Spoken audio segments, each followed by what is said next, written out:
Look what we have here. I'm gonna cover the label. It's my JoJos, non-perishables. Just kidding, it says perishable.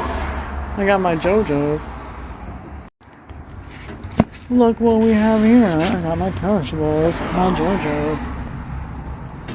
Do you mind?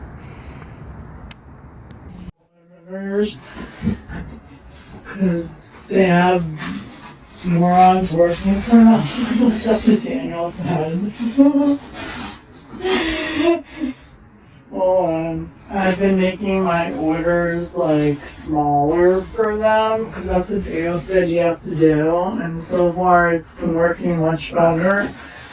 And I refuse to follow JoJos on Instagram anymore because I've promoted their stuff before for a while now, and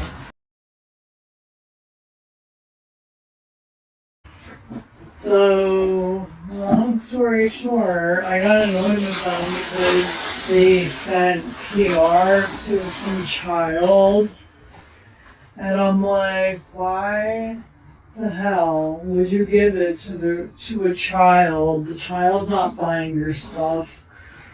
They picked a child over like somebody like me who's an adult that can buy their stuff, and I got really offended. So I felt like a Karen. So the one good thing about their orders is you get these ice packs.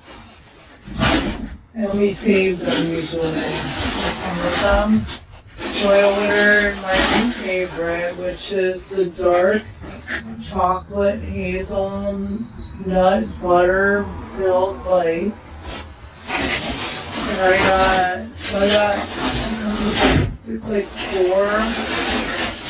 And then I'm going to reuse these bags for trash.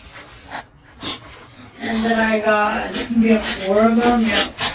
And then I got 4 dark chocolate bites. These are the plant-based proteins, original pistachio, almonds, and cranberries. They're pretty good.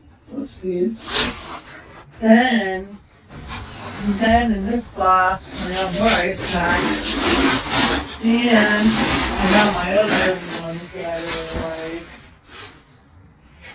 which are the JoJo's dark chocolate bites, macadamia nuts, coconut, and sea salt. Sometimes they remind me of an Oreo, even though there's no coconut in Oreos. It's been a long time since I've had one, so. And then I got my other favorite, dark chocolate peanut butter filled bites, peanut butter, peanuts, and sea salt, which are yummy, delicious. And I loved the pumpkin spice ones, but they don't have those anymore, and I'm so sad. But yeah, this is what I got today.